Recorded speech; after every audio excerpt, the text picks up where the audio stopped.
school, hindi lahat tama yung pagdating sa babae. The common sense will prevail.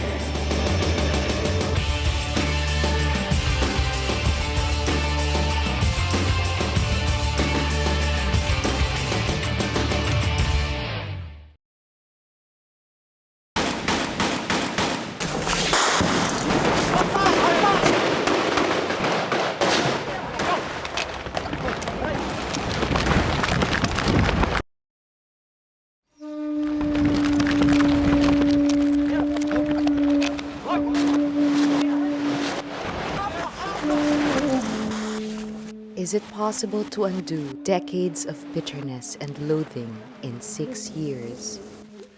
Or to change the mindset of soldiers trained to kill by telling them they are better utilized as weapons of peace?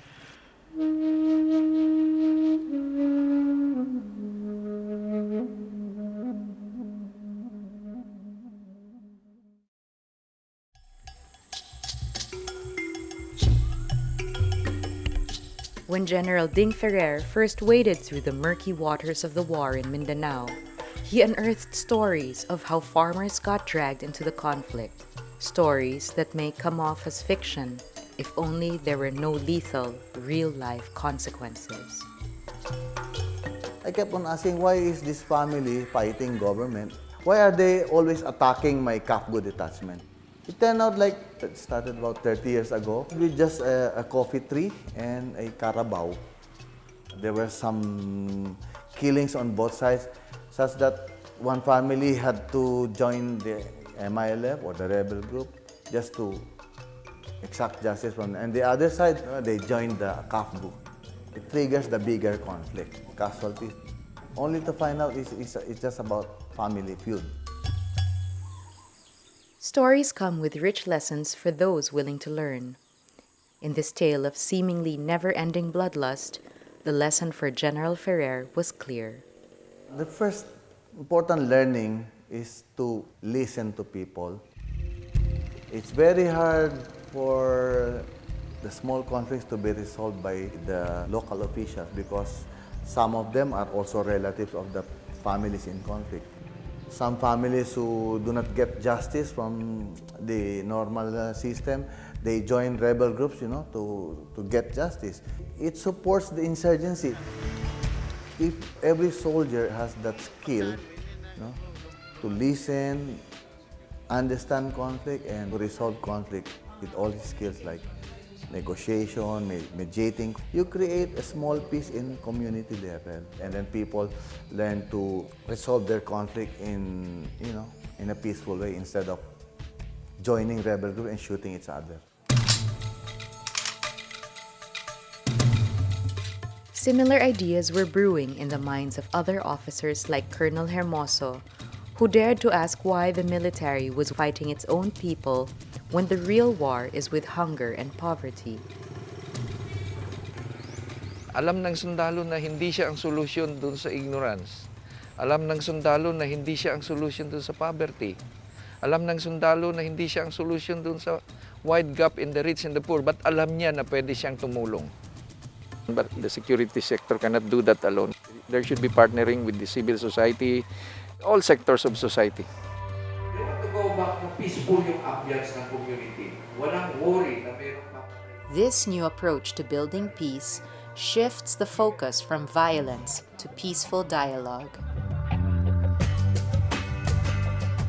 And now, because of the internal peace and security plan Bayanihan, we go to the ground, talk to our people, talk to the community, join the community. That's how to win the peace.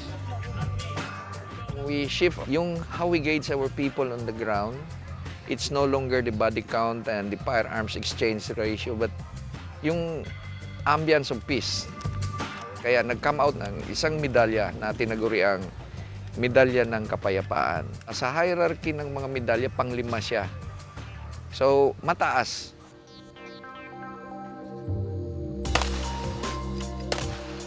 Turning trained fighters into peacekeepers is a bold yet worthy experiment, and a greater understanding of a people's culture is definitely an advantage.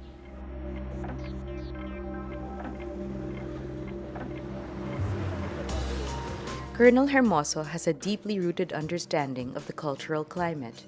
Mindanao happens to be his home. Maybe may advantage, may edge ako because I'm from the conflict area, in Cotabato City. And I saw the ugliness of the conflict even at the young age. Maraming beses itong nangyari sa akin na sa aking palagay kasama na ito sa tawag ng serbisyo, ng duty, but somehow nag-add ako ng extra mile dahil I am a stakeholder.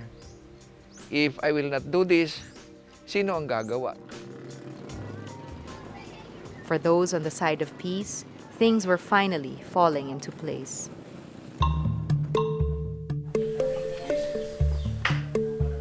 I had been charged a very gargantuan task as a chairman of the Ceasefire Committee, in short, CCCH of the More Islamic Revolutionary Front.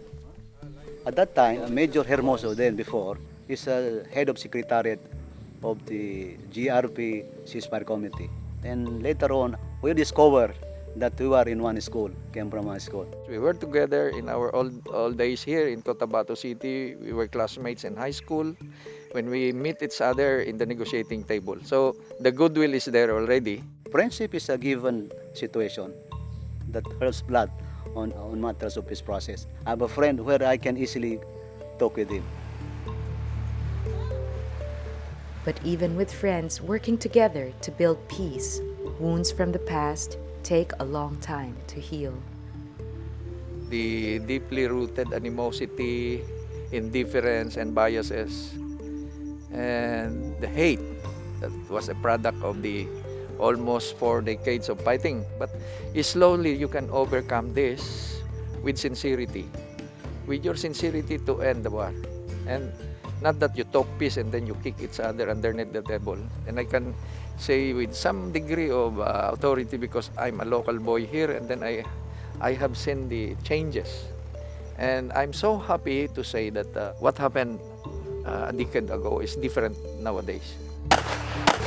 Minsan nandun kami sa area, doon sa field, nagputukan sa both side, and nasa pagitan kami.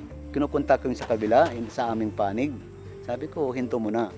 And sa kay Major Hermoso naman, my friend, ganun din. Minsan makaya namin. Minsan just to make it, de-escalate.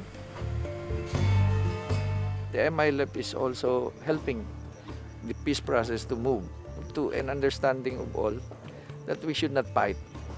The MILF themselves, they help the government forces to de-escalate conflicts or even help the AJAG mechanism to arrest some criminal elements that are in the MILF community. The new approach to winning the peace took effect at the start of 2010, and according to the AFP, encounters with the MILF rebels decreased by 56% in 2011. It is a victory shared by the military and the stakeholders, whose increased involvement led to more peaceful resolutions of hostilities. Yung armed forces ngayon, tinuturuan muna ng cultural sensitivity yung kasundaluhan. So that pagdating nila sa conflict area, isa sila sa mga solution, hindi sila kasama sa problema. The moment you have already, you understand very well the issue, Bangsamoro issue, I believe they can support the peace process. Because the most important thing in every issue is to understand deeply the core issue. Now that the new framework for peace is starting to show results, it becomes even more important that all parties safeguard the mechanisms of the IPSP through continued dialogue, information sharing, and consultation. Meron pa ring mangilan-ngilan na ayaw pa ring tanggapin yung shift ng paradigm. But this time, if you are the ground commander, meron ka ng another avenue of approach how to resolve the conflict. Nandiyan yung peace mechanisms. It's like stop shooting when you are in doubt. Do not shoot immediately. Let the mechanism work. Dapat continuing yung education. Dahil nagbabago din ang panahon, and dapat nagko-cope din yung knowledge and learning ng ating kasundaluhan. There are still many lessons to be learned and habits to unlearn to sustain the primacy of the peace process. Ito lang ang masasabi ko sa mga kadete ngayon. When you are down there on the ground, be humane always, mapagkumbaba, hindi arugante. What we learned theoretically at school, hindi lahat tama yung pagdating sa babae. The common sense will prevail. Hopes are high that the new paradigm will set in motion the emergence of a new reality in Mindanao, where militias and rebels are antiquated concepts and guns, relics in a museum. 40 years of fighting is too much. Now, I'm so happy that nagkapirmahan ng framework agreement ng gobyerno at ang MILF. Before, we cannot see eye to eye, we cannot talk to each other, but nowadays, we can even embrace each other.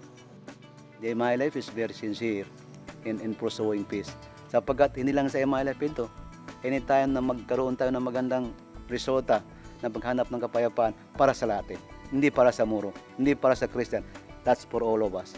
Noon, kapag nakita niya ang isang sundalo o isang opisyal na bumababa from the combat area, nangingilag yung civilian. So ngayon, nakakataba ng puso kapag ang community mismo ang nagsasabing tama yung ginagawa and you are welcome.